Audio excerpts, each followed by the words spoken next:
bars in a rave. Man, I go hard like Santan. Hello and welcome to another Touchy Gooners podcast. My name is Lewis, and today I'm joined by my regular co-host. We got Daniel. How you doing, man? All good, man. How you doing? Not too bad, mate. Not too bad. We've got returnee Archie Maddox. How you doing? Yeah, I'm good, bro. I'm good. How are you? Yeah, not too bad. And we got a special guest today, yeah. And I say special because like this guy, he when I was like a rapper back in the day, yeah, you might look at me and you might not think that I'm like I was into the rap game and all that stuff. But I was a rapper for about, a week. And I used to listen to this guy, and he used to be my inspiration, yeah? So I'm going to introduce the one and only Joe Black.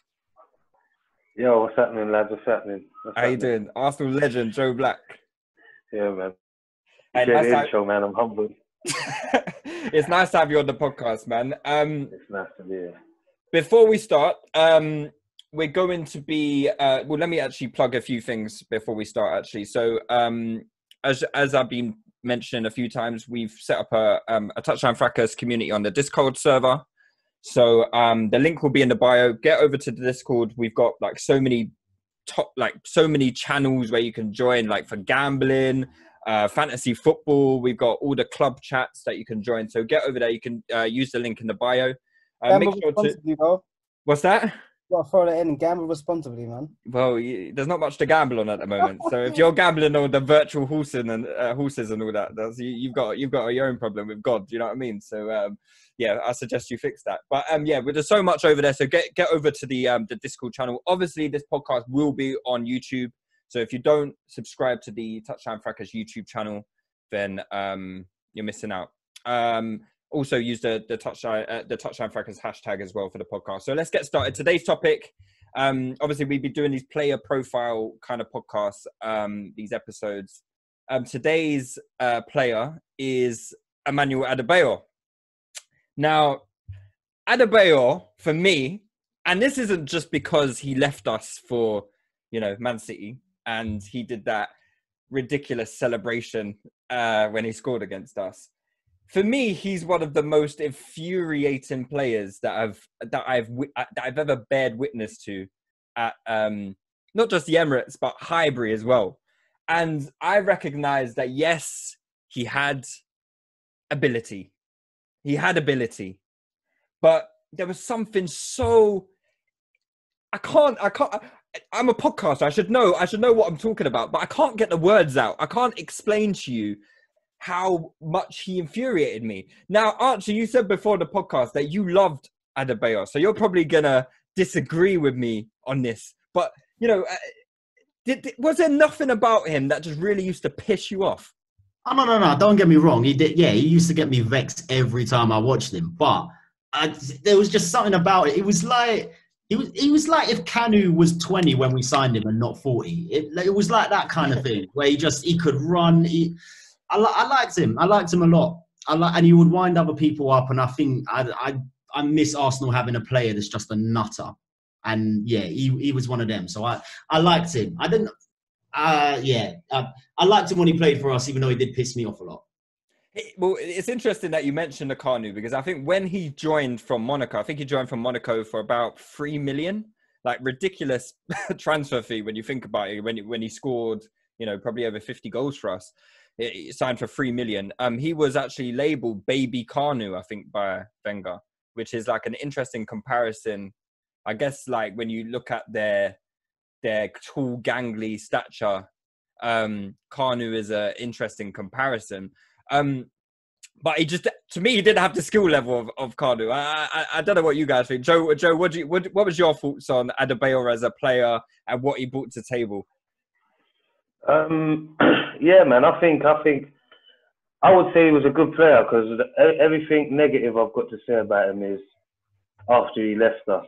While he was with us, I think, yeah, man.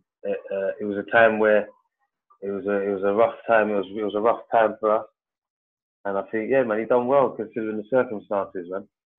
Yeah, I think I was a fan of him. I say he was in the past tense. Yeah. What about you? What about you, Dan? Was you an Adebayor stan, or he doesn't strike me as your type of player that you like? I thought Adebayor was okay. I do like characters. I do like funny characters, and Adebayor always had this thing about him. Like even if you do something well, he kind of look funny doing it. So he's just one of these players that I liked him, to be fair, because he was just like he was, in a way, he was charismatic, but he's also a wind-up merchant. Then he would annoy me. It was like this melting pot of emotions I had for him, kind of thing. So I thought he was decent for us, but I didn't feel like we shouldn't have sold him. When the money was put up for him, I was like, sell him. We got good money for him, innit? 25 million selling him to Man City.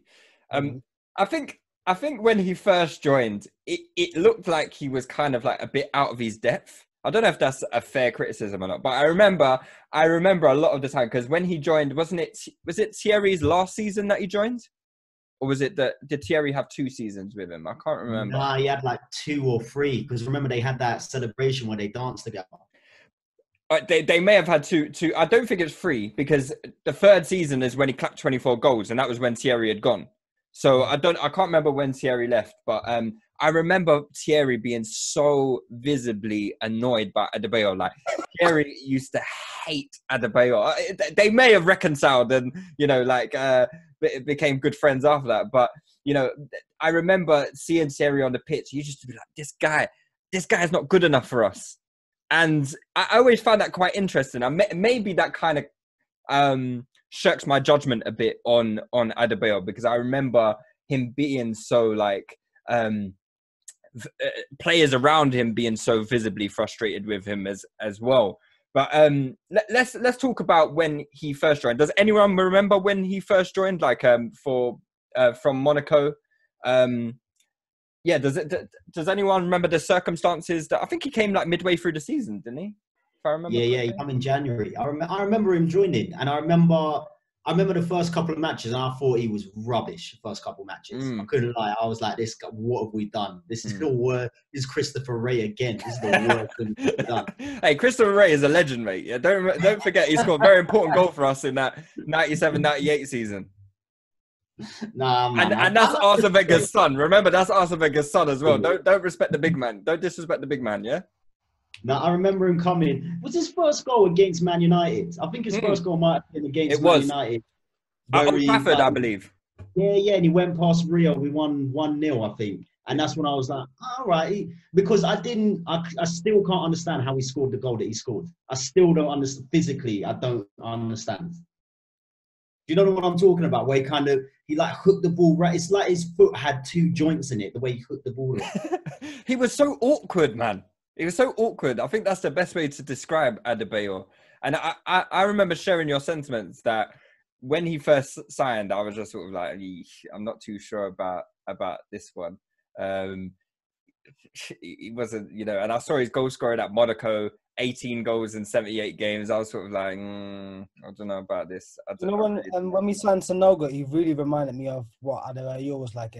Chaos factor, yeah? The chaos factor was there. And what happened with Adebayor is he managed to refine this chaos factor and was very effective for like 1 season. But like Sanogo just reminded, not just the way they looked and stuff, it was just the way they moved, long legs, and the way they challenged for the ball, like some of the mannerisms kind of reminded me of Adebayor. Adebayor just managed to refine his game a bit better. But yeah, I definitely share the same feeling of I thought he was pony when he first came. Well, I mean, it took him ages to really get going. So like his first season, he got 4 goals. So first half of the season, he got 4 goals in 13 games. And then obviously he became more of a regular fixture in his first full season, which was 06-07. Do I remember correctly? Did Adebayor play on the wing sometimes? Or did he only play up front? I wouldn't surprise me if he played on the wing. Wenger played a lot. I think he did play out wide a few times, Yeah. I believe he did, I'm trying to research it now to see. It wouldn't surprise me if he did. Wenger's off it, innit? And what I do remember from Adebayor, though, is he took elements from Thierry's game where he thought he was Thierry and he would go out wide. You know when Thierry would occupy the wide left position and take the ball out there and try come inside. Adebayor would try that, and he was just not good at it whatsoever. And I remember that a lot about Adebayor. But yeah, his first full season at the club was 06-07, and he scored 12 goals in 44 games, which I mean, it's not great. I don't think we had many. Not many of our players were scoring goals that season, if I remember correctly. 06-07. I'm just checking the goals now. Van Persie was our top scorer that season with 13. Thierry Henry got 12 and 27. Adebayor 12 in 44. Gilberto Silva 11 goals. How the hell did Gilberto Silva score 11 goals that season? What? What are you saying, Gilberto Silva touching double fingers? Was he not taking penalties though? I think he was the penalty taker at that time. What, 11? Well, 11's a lot, yeah. Wow. Yeah, because this was Julio Baptista's first season. I'm shocked by this. I'm actually shocked by this. But that was his first season. And probably the most notable contribution to this season was when he got sent off in the League Cup final against Chelsea. I don't know if you guys remember that. That was we were talking about Phil Walcott. Phil Walcott's first goal for Arsenal in that game. And Adebayor actually got sent off when we were, I want to say when we were like 1-0 up. Maybe not. Maybe it was when it was like 1-1. That's when Diaby batted John Terry in the head, didn't it? Yeah, kicking racism out of football. Pinged him in the head. Yeah, I remember. Yeah, that game, I think that was Wenger decided to put the kids on the pitch. He decided to go with the League Cup team rather than the Premier League side. And he got a lot of stick for it because obviously we hadn't won a title for 3 years, a cup for about 3 years. So it was like people were like, why are you putting this under 21 side out there? And then I'm trying to see when Adebayor got sent off. I'm sure he did. Kolo Touré and Adebayor were dismissed in stoppage time after a clash between Touré and John Obi Mikel sparked an ugly brawl. I think I remember this. Right now, this is it brings back memories because Adebayor was crazy, man. It was nuts. He got sent off a few times for Arsenal, if I remember correctly. I'm seeing 1, 2. He was not messing about, man. 2 red cards, I think, for Arsenal. Yeah. How do you think Adebayor would translate into today's game? Because I think he's the modern day kind of striker, right? Like he was kind of like that mobile target man that would do well in today's game. I'll say he's kind of like I would think he'll be like comparable to Tammy Abraham or someone like that. Wow, is that high praise or not? Yeah, I would say yeah. Because I think you're a fan of Tammy. I think he's like the style is kind of a contrast to the physical attributes. Okay. Whereas you'd expect Tammy to be like a pin it down, and you wouldn't expect him to have the feet work he's got and the range of finishing he's got. So yeah, man, I think he would do well in today's game. I don't know about his temperament though. I don't know if his temperament would serve him well in today's game, but yeah, I think he'll do well. Where would you rank him? Like if he was in our squad today, where would you rank him amongst our strikers? Is he better than Aubameyang? Is he better than Lacazette? In between. I would put him based on performances. I would say yeah, under Aubameyang but above Lacazette. I would say. Okay, what about the rest of you guys? Yeah, for me the same. Still, I think I share Joe's views on this. I think he's the mobile target man where he would run the channels quite well. He would have a few finishes in the locker that you don't really think he's got in his locker, and then he will surprise you. He'll have a bit of a chaos factor, but also a bit of an X factor. And so I think he fared quite well in a game that's physical and is very much based on transitions at the moment, right? So I think he'd do well. Don't think he'd be as good as Aubameyang as a main striker for us, but I'd rate him above Lacazette currently. Simply because of his capability of stretching the opposition, I think that he's on his day is a real problem. So for any team really. So yeah. What about you, Archie? For a main striker, I'd actually put him above Aubameyang. You know, I'd rather have them both. I'll tell you the reason why. Because Aubameyang, his all-round play, like he'll get you goals, and I love Aubameyang for that. But his all-round play, I don't think he brings as much to the team as Adebayor. He can't hold the ball up. He can't. I don't think Adebayor could hold the ball up, to be honest. Oh yeah.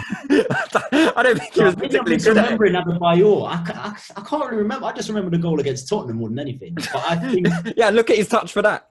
He almost gave the ball away. the second thing is all that matters, really. It is.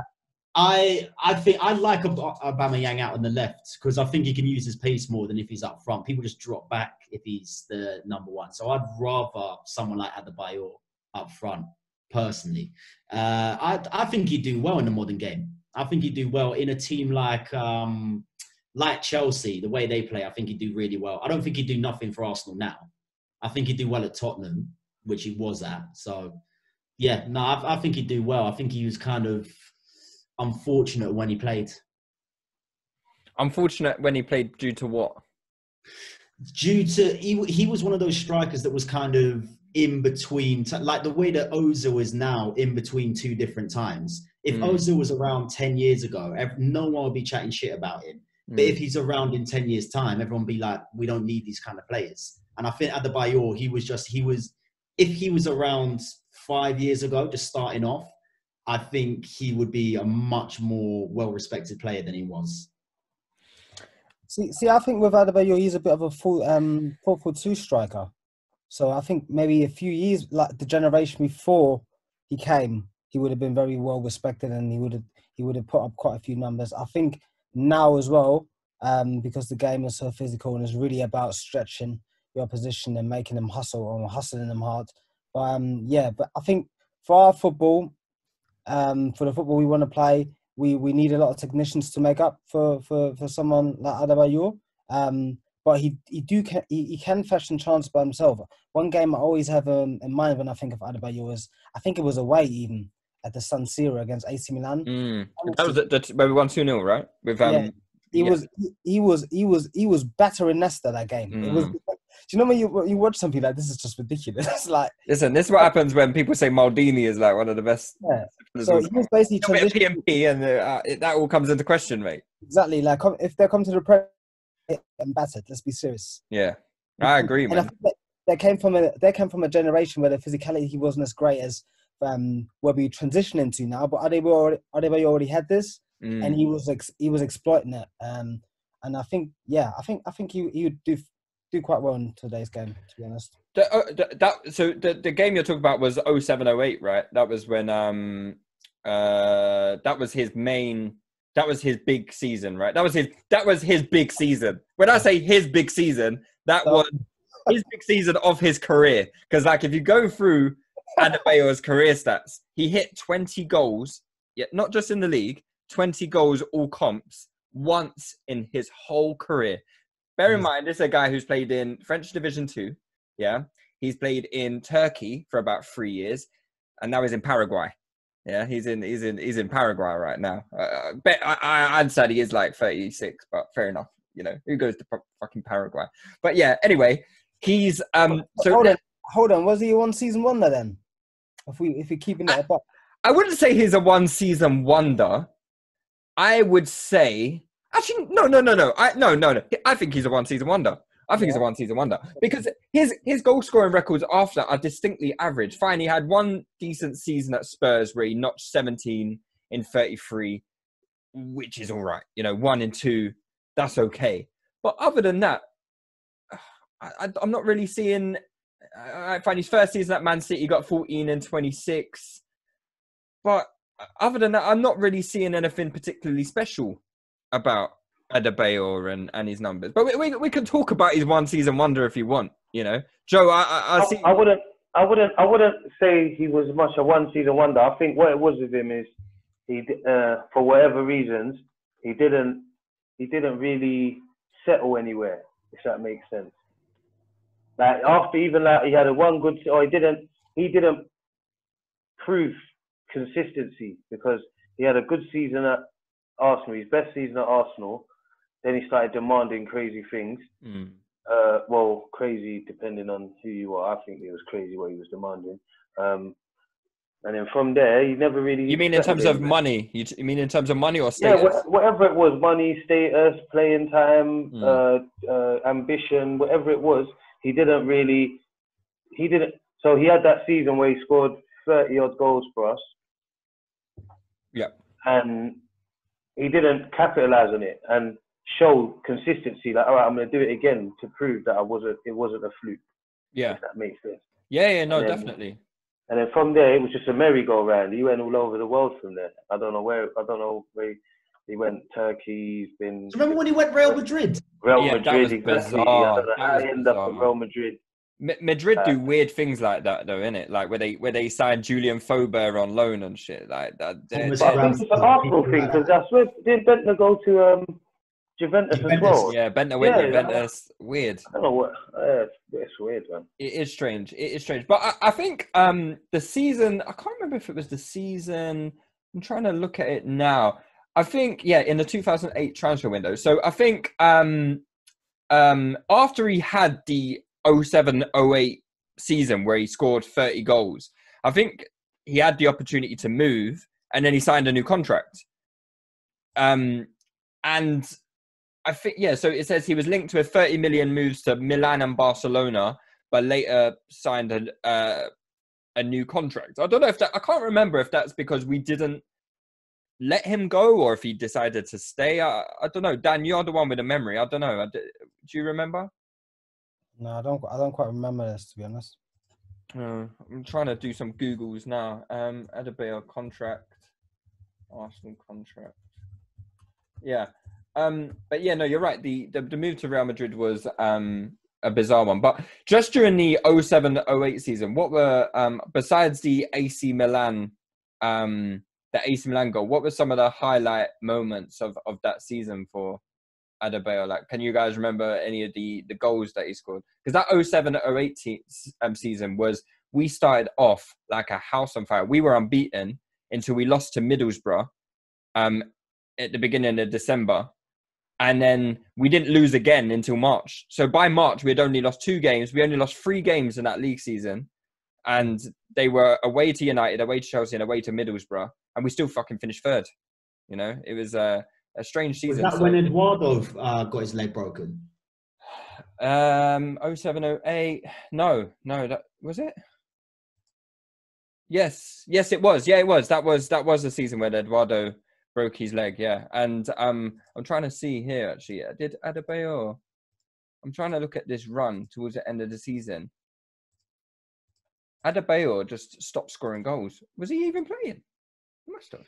I think he had an injury that season, because I think Eduardo was injured, and then Adebayor got injured, and then Van Persie. Adebayor played 48 games. He didn't have an injury. He stopped scoring. He was one of the chief bottle jobs on this. So he didn't score so he scored in a 2-0 win against Blackburn in Feb.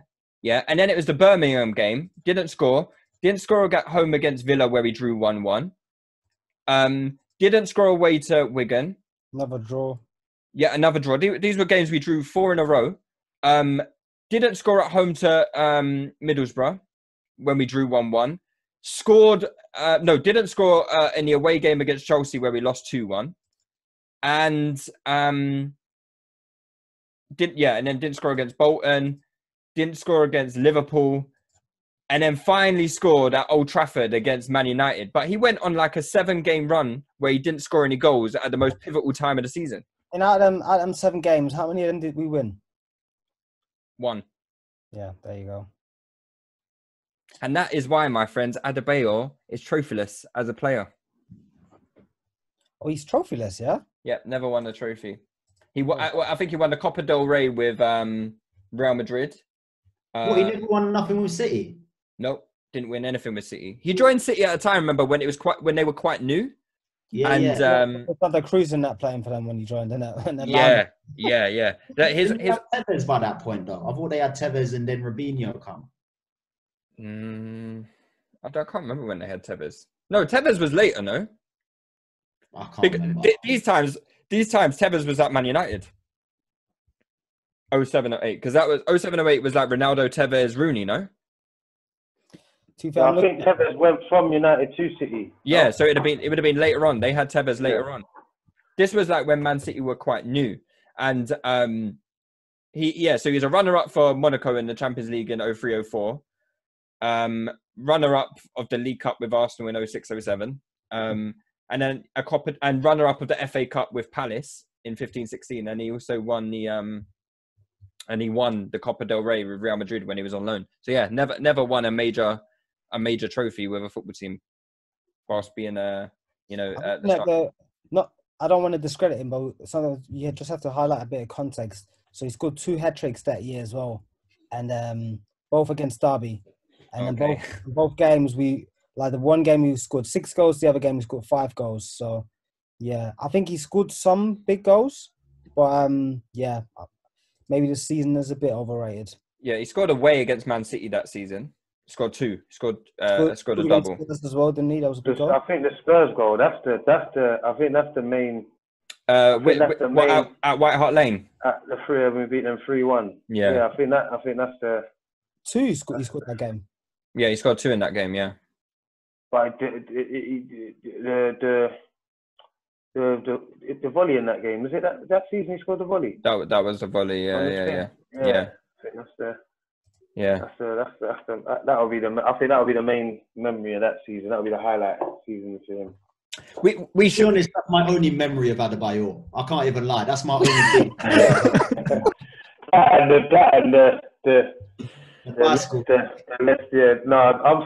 talking the memory when the bad memory. Oh yeah, the bad memory that sticks in my head of Adebayor. Yeah, image. That's the main image that sticks in my head. That is the main image. So obviously after that 07-08 season where he notched 30 goals, we obviously bottled the league where we somehow, we were so far ahead. Like I said, we had lost 1 game up until the 23rd of March. That is. Yeah, but I think that was don't you think that was the catalyst? The Eduardo leg break. It definitely was. It definitely was. But I remember our skipper Gallas was on the floor. I remember him after the game, and from there you just knew, this is not looking good, man. Yeah. Well, we didn't win for 5 games after that. Exactly that. Is that a glass of wine, Joe? No, man, lemonade. Glass of Chardonnay, is it? All right. Okay. Lemonade. So obviously there was the opportunity to sell Adebayor after that season, and the season after. This is why I'm wondering if maybe he had maybe he kicked off a bit of a fuss. Maybe he didn't actually want to stay, because 08-09, it's not a season I particularly remember that well. He only scored 10 goals that season and didn't play an awful lot either. I'm seeing 37 games, 16 goals. So his goal return went down quite a lot. 10 goals in the league in 26 games. And I think we probably did quite well to actually sell him to Man City off the back of that season, considering it isn't a great season. He just went back to being his usual with his usual numbers in terms of his goal scoring. So we end up selling him to Man City. And then obviously the dreaded thing comes about that Joe mentioned is, when it was time for him to play us, he had obviously received quite a bit of stick that season. And I'm trying to get the game. Where was it? Where was it? It was early. Yeah, it was early in the season. I remember. Yeah, it was early in the season because Man City had started off quite well as well. And we were they were 3-0 up inside. No, they weren't. They were 3-1 up and Adebayor scored that goal and then ran the whole length of the pitch. Yo, that celebration is iconic. That celebration should be in FIFA, to be honest. Well, it is if you want to recreate it, but it should be, man. It should be, and the 3,000 or whatever so away supporters just fuming. It was crazy, man. I get the abuse angle and stuff like that, and Yeah. you know, if Arsenal fans were shouting abuse to him and stuff like that, then I get it. But you know, it's just, I don't know. Was he right to do that? Nah, you know what? Obviously, it's I don't know whether it's right or wrong, but I think there's so many more subtle ways to get back at. Because it's not all fans. Not all fans were like booing him or against him. Mm. So I think what the celebration, that was like a kick in the face to all of us as Arsenal fans. And like that, for me, that was the minute that I like started disliking him. Yeah. I wasn't really when we sold him, like you said, I thought it was good business. I wasn't really. It wasn't really a thing where I was like, oh, we lost Adebayor, we got ripped off, or he left us. I think we ripped them off, if I'm being honest. 25 mil. Didn't even play many games for them, did he? No, I think he had 2 seasons with them, 2.5 seasons with them. The season he did join Man City, yeah, all right, fine. You scored your nice little goal against us and ran the whole length of the pitch and whatnot. But you actually finished below Arsenal that season. When was it? 09, 10. Yeah, they finished 5th. We finished 3rd. You know, okay, cool. It wasn't exactly, you know, you didn't really get one over us. Really, fine. You won a football game for Man City, like whoop-de-doo. But you didn't really do much else after that. I think after that game, after that game where he scored against us, they won once in about 10 games. After that goal, so it sounds like he wore himself out. Wasn't the issue money though? I seem to remember the issue was him wanting more money, and I think that's why he was getting booed in the first place. But then why sign a new contract then? That's what I'm confused with. I'm not sure. Maybe because I think that was the time when was that when it was the guy from Thailand that owned Man City. It was before that. No, this was the Sheikhs, I'm sure. Was this the Sheikhs? I'm pretty sure it was. I didn't realise. This is the start of the Sheikhs, right at the start. And I think Adebayor, he wanted something like 120,000 a week or something. And Arsenal weren't willing to do it. And then Man City offered 150. That's why I seem to remember. I wasn't really, because I was like, you know what, I can't really knock him if he's getting paid more money. But when he done that celebration, that's when I was like, yeah, man, I'm done with him. So I've got here that it says when he actually signed the new contract for us. So this was off the back after he scored the 30-goal season. That summer he was due to leave. Barcelona came in for him. Milan came in for him, and in order to keep him, the club gave him an £80,000 a week contract to sign him until 2012. So, he says, I have 3 years left on my contract. I'm putting 2 or 3 years more, so I'm very happy of being part of this family. He was booed by some Arsenal fans for his perceived lack of loyalty during some pre-season friendlies, notably against Real Madrid in the Emirates Cup. I don't remember that. I really don't remember it. But, I guess that's maybe that's added more fuel to the fire in terms of why he did that. That celebration against us. I guess, you know, if you're being booed by your own fans, I probably was one of them, if I'm being honest, you know. But the thing is with the celebration, I don't blame them, to be honest. People react in different ways. So, of course, I didn't like it at the time when he did it. I was furious, isn't it? But it was violent celebrations, inciting violence, I think. I mean, the abuse he got was pretty horrific. So, I think. It was always going to spark an emotional response, and that was his response to it. Here it is. Yeah, look, the former. Oh no. Okay. I thought I saw something here where it said Adebayor's wage at Man City. I thought they gave him 130,000 a week. I think it was around that. I thought it was 160. I'm sure it was that 160. I think did they sign him and Colo Torre at the same time? Yeah, they did. Colo Torre go over there at the same time. We got 16 mil, I think, for Colo Torre and 25 for Adebayor, which I think. I mean, we took him to the cleaners, I think. So because this is sounding like a 419 deal, to be honest. It does. And to be fair, Adebayor has done so well out of football, because it's like, weren't Spurs still paying him like 100k a week up until like a few years ago, even though he hasn't played for him for about 5 years. Spurs were still paying him 100k a week, even though he was at like, where was he? Like maybe like Palace. He went to Turkey, I think. He went to Turkey. Yeah. He went Palace, scored 1 goal in 15 games.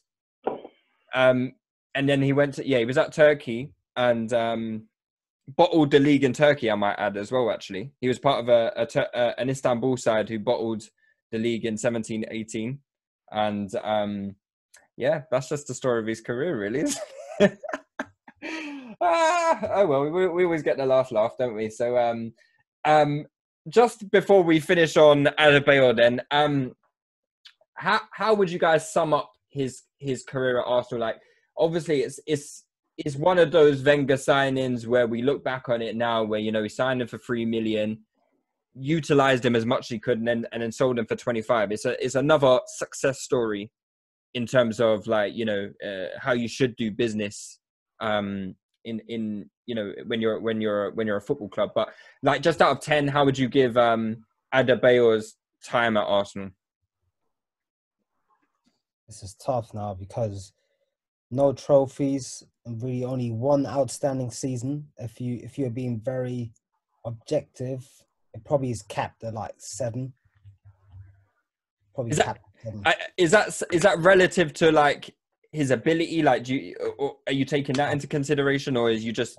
No, I think it's just on achievement at Arsenal and performance at Arsenal. I think as ability-wise, I think it would have been great if he'd have kicked on from that season where he scored 30 goals. I mean, not saying sky is the limit, but he could have. I think he had the capability to do it. Maybe mentally he wasn't all there, but he definitely had the capabilities to do it. So I think, although from a business point of view, it was a very good deal that ended up in a good turnover for us. I think this time at Arsenal, there is a bit of disappointment that he didn't stay longer, and also didn't have 1 or 2 more better seasons for us. But at the end of the day, we got very good money for him, and we had players that could play in this position. And ultimately, I think it was good business from us selling him. I think I'll give him 6.5 out of 10 overall Arsenal career. But I think personally, he's probably capped at 7. Even though I think that 1 year was really, really good, I do think now, looking back on the numbers in a little bit, thinking maybe he was in a grand scheme of things a bit overrated. Not saying it's overrated point blank period, but a bit overrated. Just contextualizing it a bit more, and also just looking at. I think sometimes because we had Henry and Henry was so good, any striker that had like this potential of getting or being really good for a long period of time, we kind of hail him up a bit too much. So I think really after Henry we only had Van Persie that was great, and now Aubameyang. The rest of the strikers I think have all lacked the consistency to be top level Arsenal players. So yeah, that's my assessment of it. I agree. Archie, Joe, what are you giving Adebayor's time at Arsenal? Well, I looking back now, I think I'm massively overrated. Have I convinced you? Have I? Yeah, I've convinced you. I've got in your head. I don't think I remembered Adebayor at all. I think I thought every goal was like that Tottenham goal. So I've massively overhyped him in my head, and now I'm angry with him for that. So I'm going to give him a 5. All right, cool. Joe, what about yourself? Yeah, the same, man. I'd go even further and say I'd give him like a 4. Because, oh man, I'm giving him a 5 as well. The reason why I'll give him a 4 because he had one good season. I'd say it's a good season. And he never really lived up to his potential. Not at Arsenal anyway, and anywhere else he went. So what did you see his potential as, though? I thought, the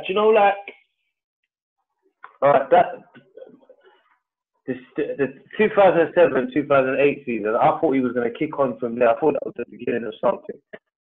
I thought, you know what, he's gonna be Henry's replacement. He's gonna be our version of Drogba. He's gonna be our leading man up front. And yeah, he never really lived up to it. And even even on leaving, he didn't even have a season where he made me miss him, if that makes sense. Where he made me think, oh, we should never have got rid of him. Like, so, yeah, if the people who I'll give 10 out of 10 for their careers, like, yeah, I'd say he hasn't had half the career of them.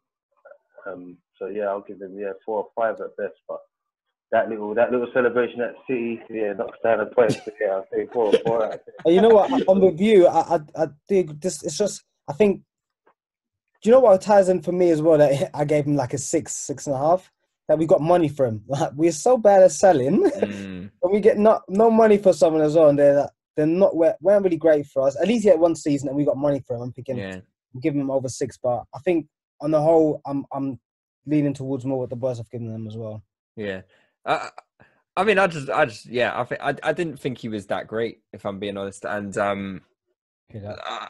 I think I didn't, before researching his stats like the 07-08 season, I didn't really I didn't know that about Adebayor, that he didn't score for 7 games in our title challenge, where we just completely fell off the pace. Obviously not only his fault, but if you're going to be the leading man for a team that's going to win a title, you need to stand up during those moments, and you need to, not Van Persie, like Thierry Henry, Dennis Bergkamp, all these guys where we've won titles, they've done that for us, and he did. Alexis Sanchez, right there. Well, we didn't win the title, did we? Ray. No. But yeah, Christopher Ray, Archie. That's it. Christopher Ray stood up when it was time. Yeah. Wiltor, yeah? Yeah, Wiltord, exactly. They didn't crumble. Wiltord never had the greatest goal scoring record, but when it mattered, he stood up and he scored. He scored when it mattered. Won us the league at Old Trafford. Can't say anymore. Like, did Adebayor have a better career than Wiltord? Wiltord never scored a 30-goal season. But did Adebayor have the Arsenal career that Wiltord did? No, he didn't. Not in my opinion. Wiltord wasn't a striker, though, to be fair. Yeah, true. But still an attacker. Wiltord did play striker sometimes, don't know? Or was he always a right winger? He was more on the right wing, wasn't he? Yeah. Different times, I guess. But just when you're looking at careers and stuff, yeah. All right, cool. Let's talk a little bit about what happened today. We played another friendly today, which we're getting bantered all over social media about. I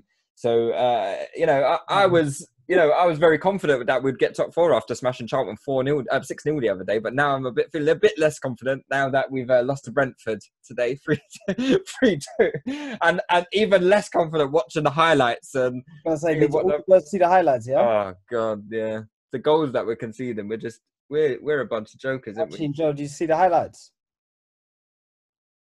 Yeah, I watched it just before this. Yeah. What can you say? If we get top 8, I'll be happy with this season. Top 8, so one place. I know that was Brentford or Barcelona we were playing by the looks of it, man. Crazy. Well, all the goals we scored. I mean, some of the mistakes that we made for the goals are not exactly uncharacteristic mistakes from what we're used to from Arsenal. Let's talk about the goals, because Willock scored again. And Joe, obviously this is your first time on the pod, so I don't really know your thoughts on our current group of players. But what's your thoughts on Joe Willock, and how do you see him being utilised for the rest of the season? Yeah, I think he's got great potential. My guy.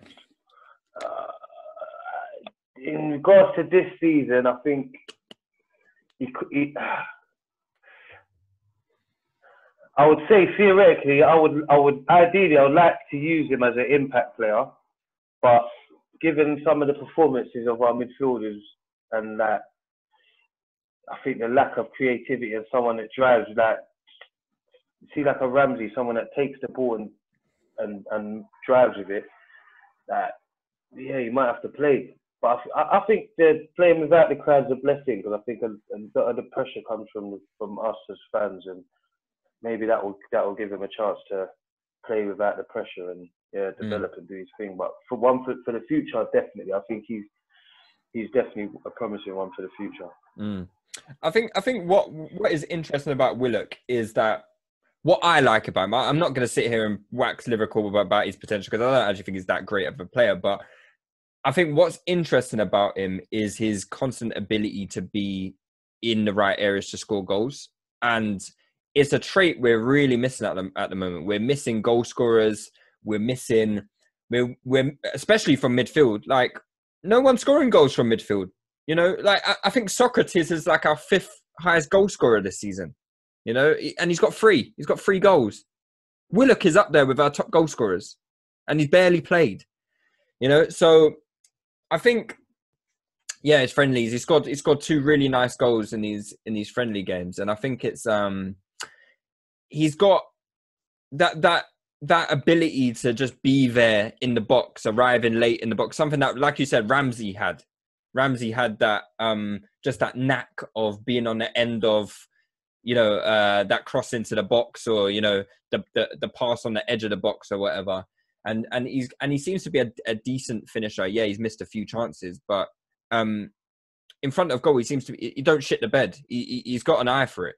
And yeah, I think there's space for him in the team.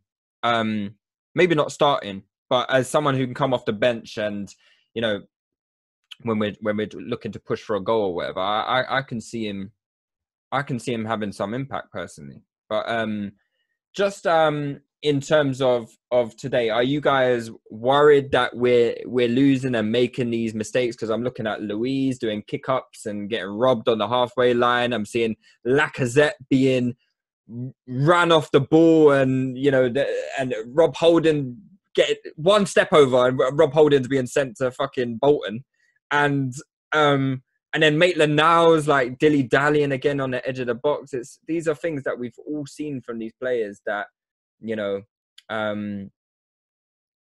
that we're used to. And is that concerning for you, considering we are playing against Man City next week? Not really. Personally, no. Yeah, no, not for me. It's you know, if we'd have just had a friendly against Charlton, I also wouldn't be going, we're going to win the league. Do you know what I mean? It's a friendly. It's for us to get our fitness back, so we can't look at it really.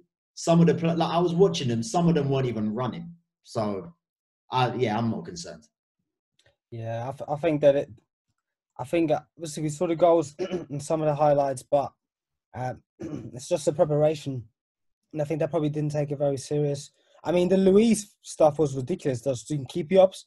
That's a strong indication to me that he was not taking that game serious. But that's scary to me. That's scary to me that you're not taking it serious. We've got fucking Man City in an important game next week. Like, surely your eyes got to be on the ball. I know it might be difficult to do it in an empty stadium against Brentford, but but as you fans, have to get into game mentality. This is serious shit now.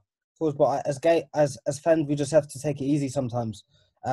We tend to overanalyze things. So obviously, I watch the clips and I don't really want to see Maitland-Niles in midfield. So I'm going to be like, yeah, you see Maitland-Niles in midfield, I'm going to run jogs. But really, overanalyzing doesn't do us any favors here. First, we don't see the first 90 minutes. We don't really know what the plan was here. Also, where they are now in their periodization, where they are in their training schedule, what time the game was even played. Did they have a training session before this? Like, we don't know a lot of things here. So come to just look at the result and feel like, oh, that was a good finish. Oh, Rob Holding still can't defend one-on-one. Like, those are the things we already know, really. Yeah. And how we play against City, we will see. Like, that game looked like low intensity. We cannot play against City with low intensity, and I doubt. No, we'll lose that 8-0. Yeah, exactly. I doubt I was setting us out there playing like that, or attempt to play like that. So we'll see. I think it's hilarious that we are getting banter when the season is not even on yet. But yeah, mate, what do you expect, man? What do you expect? We don't do things to bloody help ourselves, do we? I haven't even heard about the other teams' friendlies. I'm just hearing about us. I know. I'm just hearing Liverpool have had friendlies. I don't think Man City have played. I don't think Man City have played a friendly. See, I haven't even heard about this at all. So. But it just seems like the friendlies are being organised. Oh, fancy a game, mate? Do you fancy a game today? And they just turn up at the Emirates and play a game of football. Like, I'm surprised they've even got the goals up. Like, it should just be like jumpers as goalposts or something. shouldn't it? Basically, the way you organise football on a Thursday. On a Thursday, yeah. Like, yeah, Joe, do you fancy a game start, Joe? Do you fancy a game start? Is that, yeah? That's exactly what it seems like. Hopefully, I'm trying not to read too much into it, but it's difficult when because if it was pre-season and we were doing that kind of thing, we would be talking about it as a cause for concern. And I think if players are not in that game mentality, I know it's tough. I know there's bigger things than football right now, and there's all sorts of things that we talk fucking for hours on end about, on this platform. But it's time to get game face on, and I'm a bit worried seeing the stuff today that some of the players just don't seem at the races, and that's down to the manager. That's down to the manager as well. One more point. Maybe it's also a good thing that we managed to play 2 friendlies. I think I read the other day United's friendly was cancelled because one of the Stoke players tested positive for COVID. So maybe we're a bit ahead of other teams in our preparation, and maybe this game gives us an opportunity to fix some things. Because last week we were talking about, we probably look quite decent, and then this week we lose. So I'll tell you, we'll go back and think that the things are not right here probably. It gives us, we still have another week. We play next week Wednesday, right? Exactly 7 days. So yeah, we still have some time. Well, let's talk about the Man City game then, because obviously this would be the last pod we record before we play Man City. So let's talk about how you guys would set the team up. So I'm all assuming we're in agreement that Leno starts in goal. I don't think anyone's going to oppose to that, right? Okay. Right back is an interesting one because I'm not too sure what Joe and Archie's thoughts are on Bellerin, but it seems like Arteta's playing Maitland-Niles in midfield now rather than playing at right back. So I'm assuming Bellerin is nailed on to start at right back. Unless you guys have any opinions towards that. Is Cedric still injured? Cedric's not even in the squads. He's training though, but he didn't play against Charlton and he didn't play today either. So I don't know where Cedric is. Yes, I think he has to be. And we're definitely going to sign him in the summer. Is that definite? Yeah. I mean, it's not confirmed, but I mean, it's just it's extremely Arsenal-like to sign a player permanently that's never played for us before. So, because before COVID, he was playing Socrates out there as well, wasn't it? Yeah, exactly. Yeah, but I think that was only when Bellerin was like coming back. Coming back from injury, yeah. So I think there's another one then. Yeah, so I think Bellerin's probably nailed on to start because he's been playing right back. Centre back is an interesting one because obviously before COVID hit, it was Luiz and Mari who were the starting partnership. I believe who started today. I don't know who started at centre back today. Was it Mustafi? It looked like it was Mustafi and Mari. And Luiz came on in the second half, right? Or did Luiz start? Yeah. Let me try and find the lineup. Is the lineup an indication who's going to start though? I'm not sure because we saw a bit of a Higgy lineup anyway. What do you mean? For the first half? Yeah. Let me just try and find it. One sec. Where's the lineup gone? Oh, he's deleted it. Oh, okay. No, Mustafi and Mari. Oh, Mustafi and Mari at centre back. So I don't envision Mustafi playing. I think it'd be Luiz and Mari, I would imagine, right? I would go Luiz and Mari, personally. Any objections to that? I'm not really sure about this Murray guy, but I'm not sure. Well, it's a back four we're talking, yeah? So we think he's going to play a back four. Yeah, I mean, he hasn't gone with anything other than the 4-3-3 so far, 4-2-3-1 so far, has he? So I don't see any indication as to why he would change that. So I'm assuming Mari and Luiz. And left back, I guess left back is probably the most debatable one. Like, is he going to play Tierney? I guess Kolasinac is an option. Or does he stick with Saka, who's been doing so well at left back? Like, what would you guys do? And what would you guys do? And what would you think Arteta will do? I would go Tierney, and I think he's going to go with Tierney purely because, you know, whoever he's going to come up against, whether it be Bernardo Silva or whether Sane's fit again or whether it's Sterling, whoever it is, or Mahrez, I think Tierney being a left back is just going to be much happier defending than whoever, because we're going to be getting attacked down that side anyway. We know that. So I think he's going to go for a defender that likes defending. Kolasinac don't like it. Saka hasn't done it enough. Tierney likes tackling. So I think that's what he's going to go for. Cool. Joe, what about you? Yeah, I agree with that. I agree with that. I think he should as well, because I think he should play Saka further up the pitch. And yeah, for all the reasons Archie said, yeah, I think Tierney should play there, yeah. If he's fit, he should play there, yeah. Dan, what about you? Yeah, Tierney should play there. I'm not sure he will. I've got a weird feeling Arteta might go with Saka left back, Aubameyang left wing, and Lacazette up top. I can see that. I can see it because he's been doing it. Joe, you're shaking your head. You can't see it. You can't see it, or you don't. No. I don't want it. You don't want it. I can see it, but I don't want it. No, man. So you're a fan of Saka being further forward, then? I'm a fan of Saka being further forward, and I'm a fan of Aubameyang playing up front. I agree with half of that. I agree with Aubameyang being up front. So whether Saka starts or he comes off the bench, I think he needs to be playing further forward. I think he's wasted at the back. That's interesting.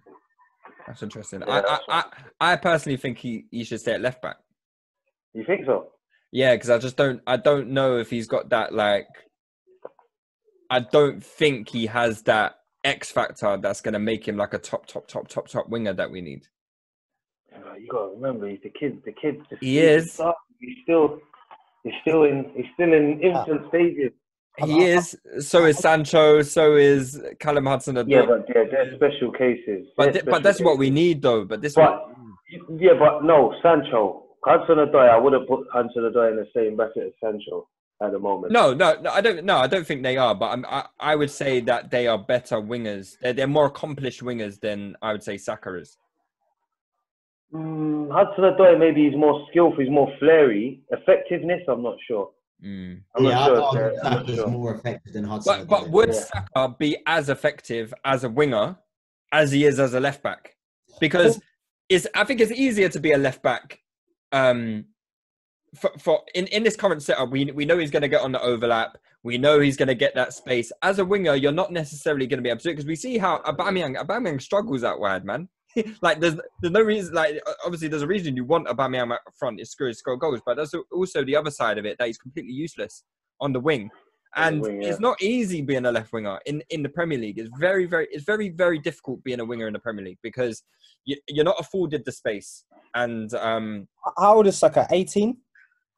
Yeah. I think he's 19 now. 19. The thing with Saka, I do kind of agree with Lou that I think he benefits from being a left back and attacking the open space a lot.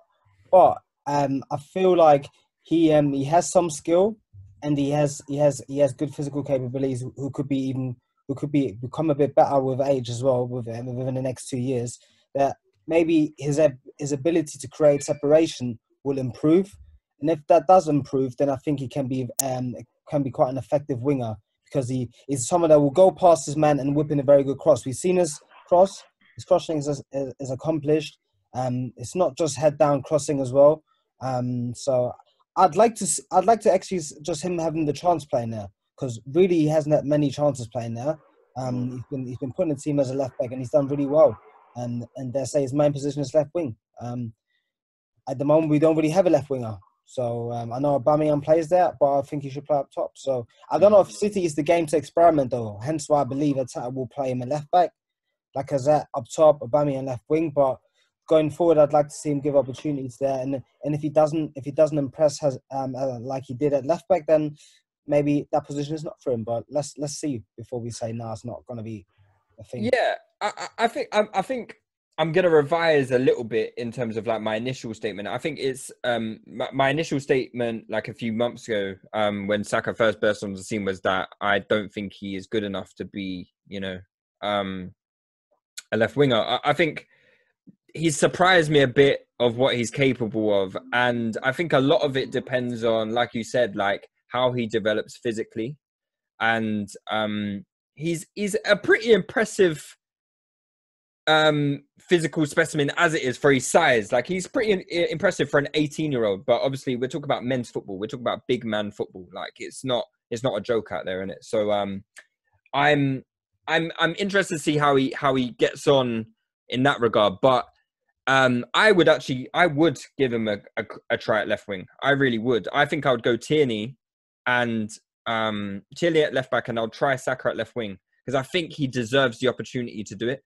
I think he's shown enough that he can be effective for us. And I think he needs to be given the opportunity now to prove me wrong or to prove Joe and whoever thinks he should be a left winger wrong. Like he should be given that opportunity to do that. But yeah, I agree. I don't Also, Arteta might put him left wing just so he's sitting on Kyle Walker. Maybe. Will Walker play right back for Man City? Who else plays right back? I can't remember. Hello. Joe Cancelo. Yeah. So Arteta might put. Remember, he knows Guardiola, so he might put Saka, who he sort of knows the left back role now. He might put him there just to sit on whoever that player is. Could do. That's the advantage we got. That's what I'm saying. That's why he might. So the team's selection might surprise us because he kind of knows the City team and the City setup. He might think of a way to combat it that we might think, what's this all about? You never know. That's true. I think there's definitely going to be some surprise. I think he's going to start in Nketiah, personally. Because who do you think are the midfield? Who do you think starts in the midfield? The midfield three. I think Ceballos, Xhaka and Ozil. Apparently, Xhaka today though was warming up and obviously didn't play. So I don't know if he's got some kind of injury. I guess we'll find out some news about that before the game. But I think it's likely that he'll probably go midfield three. I can't see Ozil playing. I can't see Ozil playing against Man City. I think he might go. I think he's putting Ozil in. I think he'll put him in just because, just to try and thread those balls through. I think he's putting in there. Who else is he gonna? He's not gonna do a midfield three because that just mimics City's. I think he needs to, otherwise we're gonna get absolutely peppered. Do you think Ceballos could do that job? A little creative job. I don't think he can. I don't think he can do Ozil's job, but Ozil can't do Ozil's job. So, like, I think we need to stop holding Ozil to the previous standard of Ozil because he's not that player anymore. And I think what we need in this game is a different set of attributes. And I think Ceballos, he gets overrun, but at least he's going to be in the battle a bit. You know, he's going to be able to keep hold of possession. I think he'll be able to get himself out of trouble. He's not afraid to get on the ball. He's quite tenacious. So I would probably be looking at, if not Ceballos, I'll be looking at Willock, if I'm being honest. I'd be looking at a midfield three of Xhaka, Torreira and Willock as the three for this game. I can't lie, I think Willock is probably a better option than Ceballos in that game. Simply because the physicality. I don't believe in Ceballos' creative ability in the final third. As I said, I always believe these are players in the first and second phase. Yeah. They can make players in the third phase better. I'm not sure it's the right game for him. So, yeah, and I also feel like we need to have players on the pitch that are good in transition. So, going back and forward. So, I think for me it'd be between Willock and Ozil because Ozil can at least find people on the run and transition. So that's the only benefit really offensively. He's good in transition. He makes the right runs in transition. Willock does good runs in transition too. Not necessarily the right decision, however, but he is also capable of going back and forth. So between them, really, for Ceballos, I think the game will probably be a bit too quick. Especially the way we have to play it in order to get our chances, I think. But he could surprise me. He could play and do really well. But I think for me, between Ozil and Willock. So so that would be Willock in a 10? No, if Willock plays, never in a 10 for me, but that's what he would play if he'd play. But I would do 4-3-3 if we play him. Okay. Archie, did you give your midfield three of what it would be? Yeah, I think it's going to be Xhaka, Ceballos, and Ozil. That's what I think. But no Torreira. Nah, Torreira's not. If we play Xhaka, would you say that again? Xhaka, Ceballos, and Ozil, we are losing 20. We are losing 27-0. Have faith, man. Arteta knows what he's doing. Have some faith. We will get absolutely popped. 3-0 down in 12 minutes. Yeah, that's a lot. Man. Pepe's going to score a couple of goals. It's going to be fine. All right, 27-2 then. Don't worry. Joe, what do you think the midfield would be? And what do you think? What do you think it should be as well?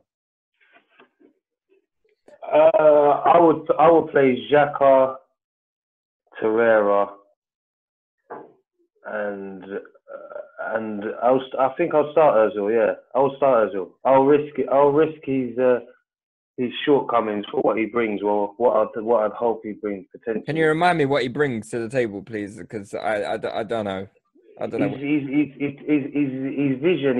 He can see the passes. I don't think not many midfielders can see that, and I think a lot of it. He gets frustrated. I think you know what it is. I think we're going to see a different Arsenal without the pressure of fans in the stadium.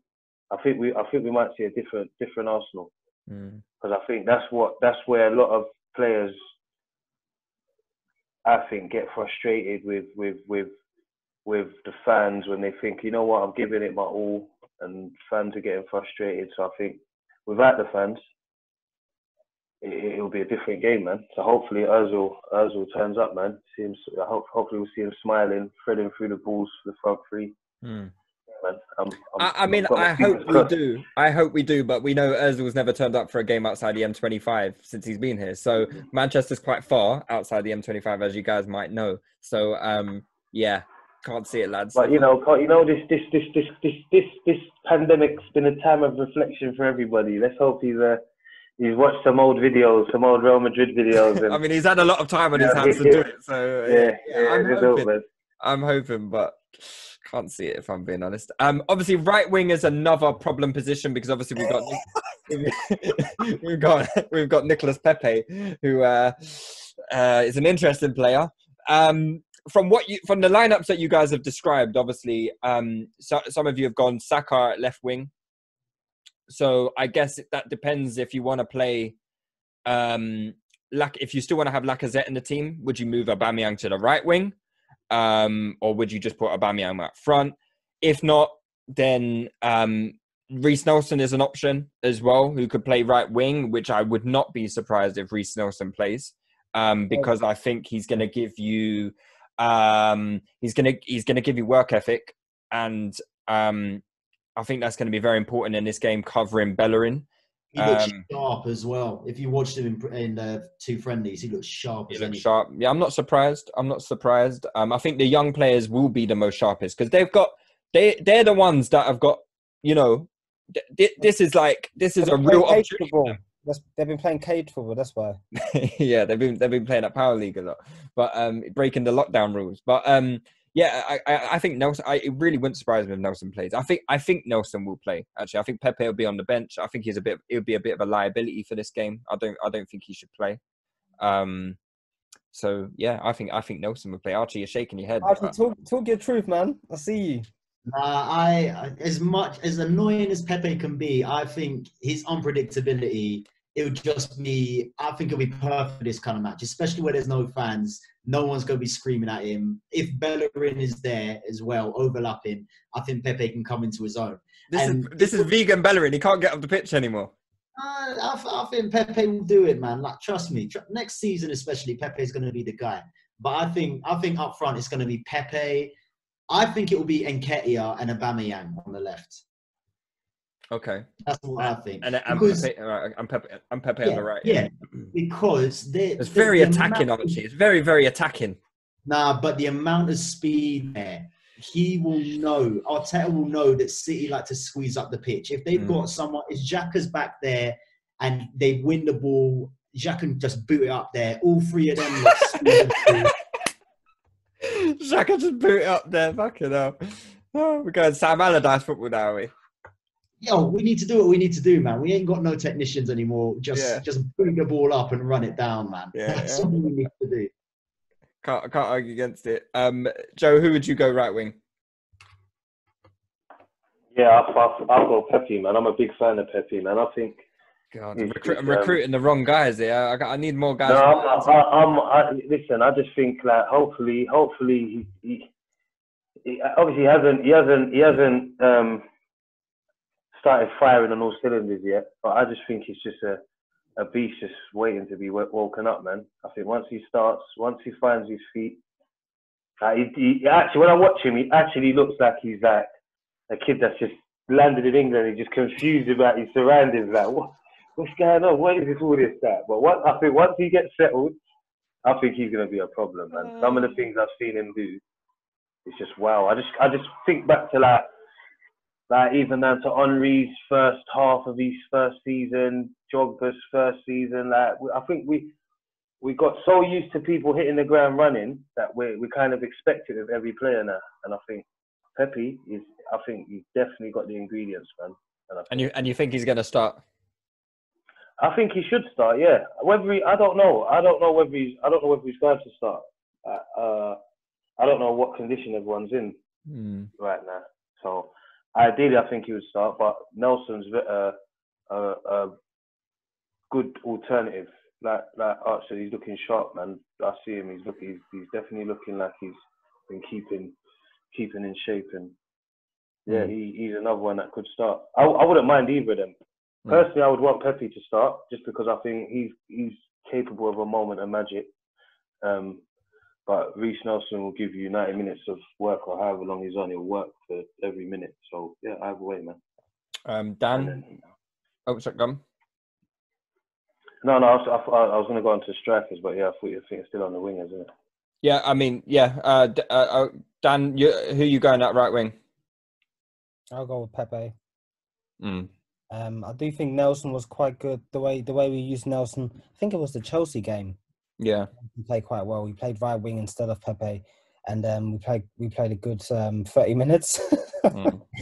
But I think for the factors that Joe and Archie both have mentioned, Pepe's ability to be unpredictable, and as we've said this year, he has been frustrating, but he has also been very decisive.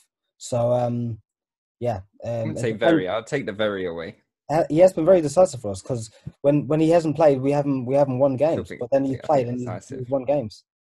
Like he's not been great, but he's been very decisive for us this year. I can definitely say that. Okay, we'll agree to disagree. So his decisiveness depends on his productivity. So if he's not productive when he plays, we're not looking good. But he's not really been productive, has he? Exactly. That's why we're having a bad season. 6 goals and 6 assists. Pepe, man, you're so anti-Pepe. Look, no. I do like you have to be objective, and the majority of the games he played, he probably wasn't good. But there's been games where he's been really good, and he really occupies one or two defenders, then gives space to Aubameyang. So I think for those reasons, I'd play him because he's an actual threat for goal. Whereas I don't think Nelson will be a threat on goal for this game. So, but we'll see what happens. I do think he would basically pick the same team he picked before the Corona break. Okay, and then up front, so Archie, you've already said Nketiah up front. I think Laka will play up front. Joe, Dan, who's playing up front for you guys? I think Laka will play, but at the moment, Laka needs to work his way back into the team.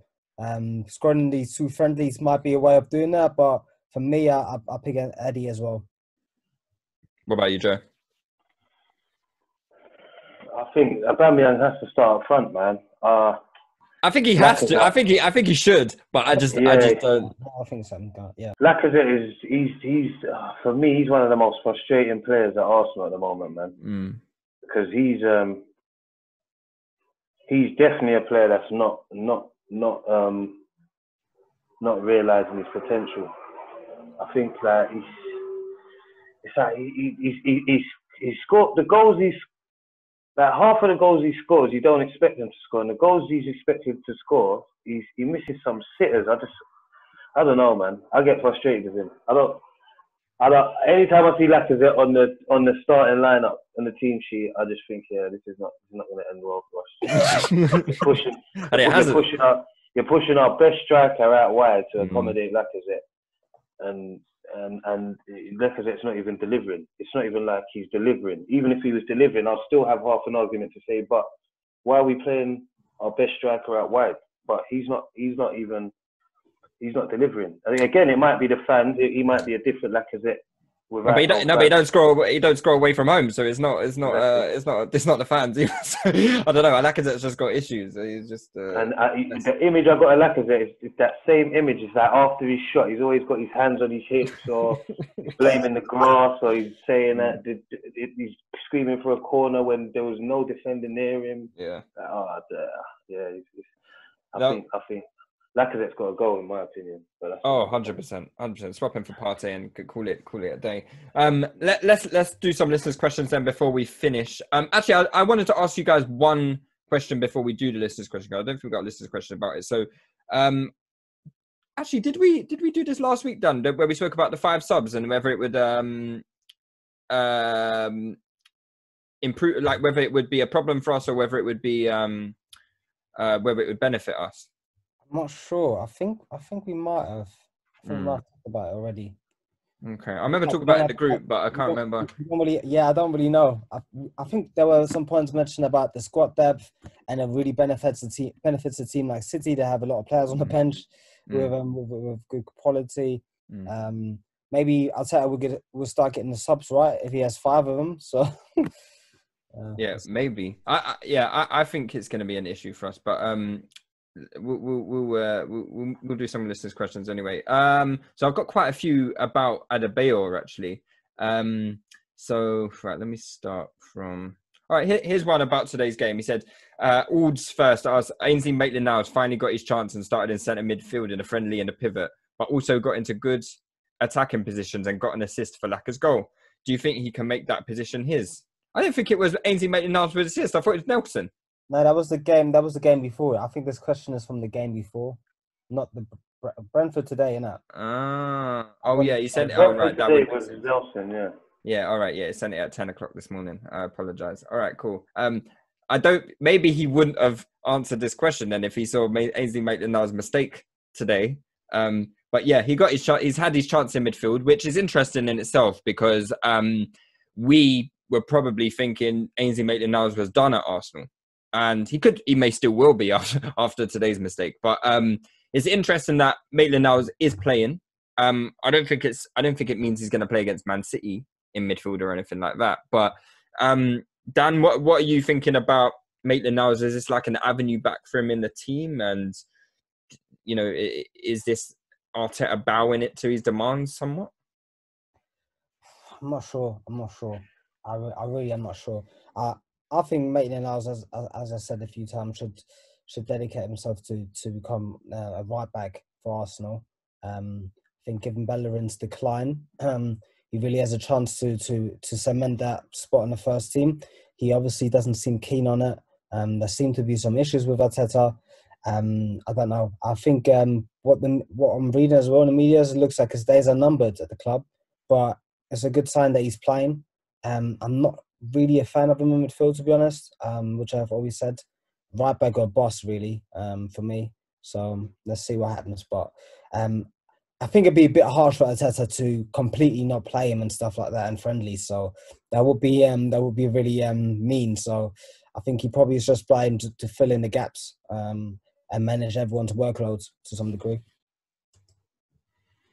Oh, my bad. Sorry, I'm just watching Socrates and Holden get spun for the goal. But I saw a big smile on your face there. no, because I was just looking at Socrates. He's such a mess. But, what, Joe? What is your thoughts on Maitland now? Do you think his time is done at the club, or is this like a new show in faith from Arteta? The fact that he's been playing him in these friendlies and in midfield and stuff. I don't know. It's hard to read. It's hard to read too much into it. I think if he was to be converted into a midfielder, I think he's got a long queue of players that are ahead of him in the pecking order, and I think his pathway to the first team would be much more difficult.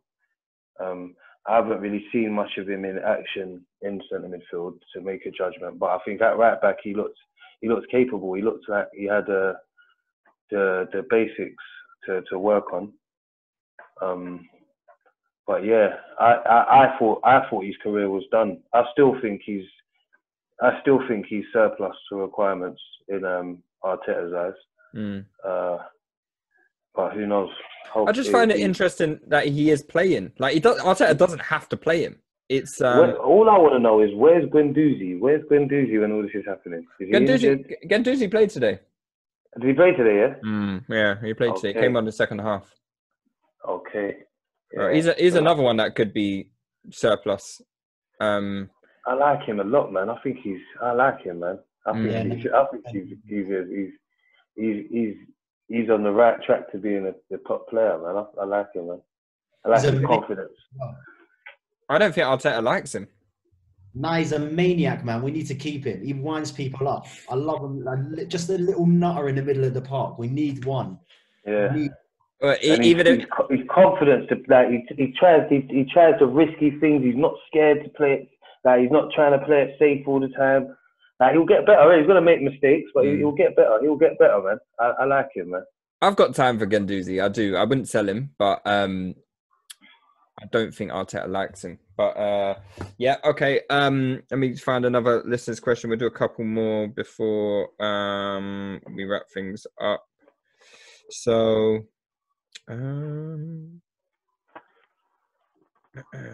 okay.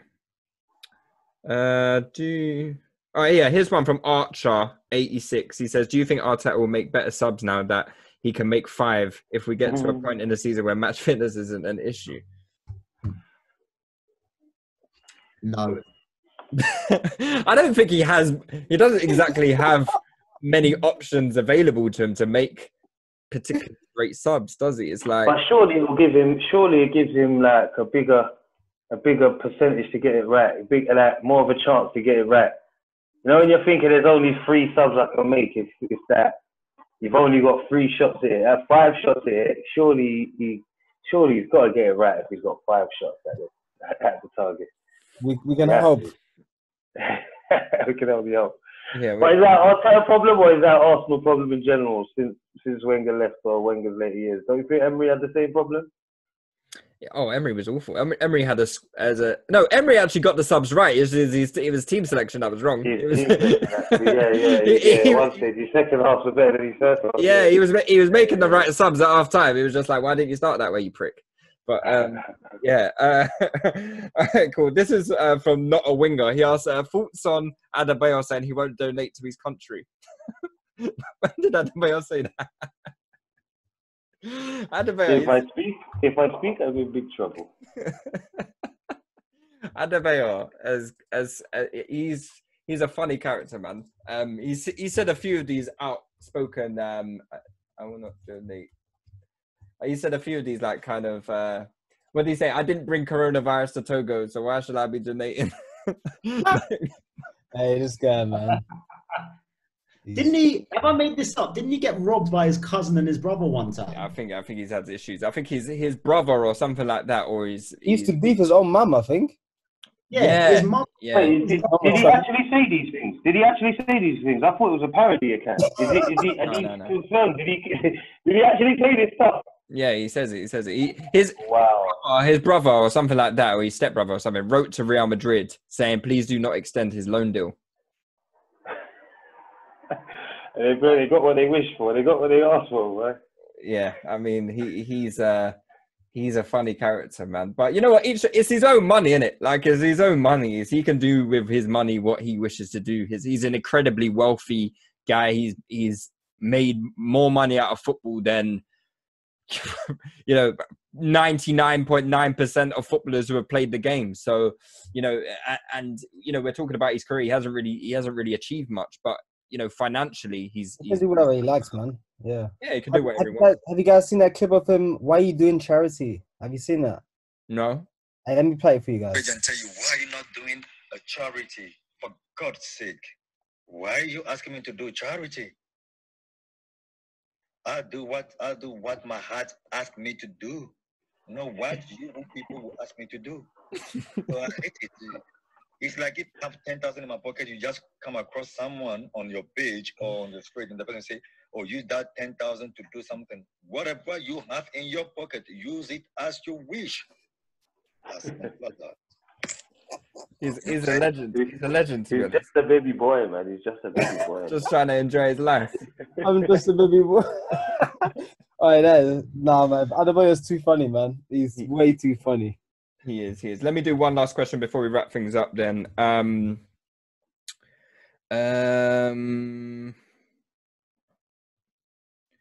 Okay, this is one from AFC Jewel. Do you think the sale of Adebayor set the trend for us as a willing selling club, even if we got good money for him and Toure, or would you place this in 2011? What's that mean? Basically, do you think selling Adebayor when we sold him, did that set the trend of us as a selling club? No, I think we're a selling club before then, if I'm being honest. Ashley Cole was the one. Yeah. Hold on to people. It weren't Adebayor, it was Ashley. It started long before that, all the way back in 2006, I would say. Do you think it started with Ashley, though? I don't think it started with Ashley. I don't think we willingly sold Ashley.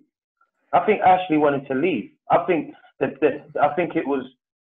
lot of it was when Man City came into like financial power, because they nicked a lot of our players. I don't know what between when they nicked Cliche, they nicked both of our fullbacks. They nicked Kolo Toure. They nicked Nasri. Adebayor. So I think it was at them, Adebayor, yeah. So I think it was at them point, and I think the excuse was that we was paying for the stadium, and I think it was around that time where we became a selling club. I think Ashley Cole thing was more of he wanted to leave. It looked like he was leaving for money, and it was only, if you remember the Ashley Cole story, it was the Ashley Cole fallout happened because we refused to give him like an extra 5,000 a week or something like that. Yeah. And I think it's come out since that Ashley Cole was willing to sign the contract, but he was so annoyed that, so like I've been a good servant for you lot, and you don't even want to give me an extra 5,000 to match whatever Chelsea are going to give me or whatever. Fuck you lot. Because remember, it was a protest because they were saying, "Oh, look, Chelsea are just trying to come and throw money at the league, and money shouldn't be your motivation. That shouldn't be your motivation to sign a new contract. You came through our ranks," and that's what I think the argument became. Because at the time, it was like it's not like you're leaving us for a bigger club. Like the recent success they've had, they've bought it, and it's not like you're leaving for a Real Madrid or a Barca or a Man United. Arguably, like you're leaving for a club that's trying to buy their way into success. I do wonder though, would Arsenal have done that in years prior? I don't think Arsene Wenger would have. I don't think Arsenal would have sanctioned the sale of Ashley Cole, especially not for peanuts plus William Gallas. Like, what the fuck was that all about? Because I don't think there was financial powerhouses like Chelsea before. It was just Man United. But they didn't exactly throw the book out. Like, it's not like they came with like a ridiculous offer that we couldn't turn down. It was 5 million plus Gallas. But they came with a ridiculous wage offer for Ashley Cole and turned his head. I don't think they did.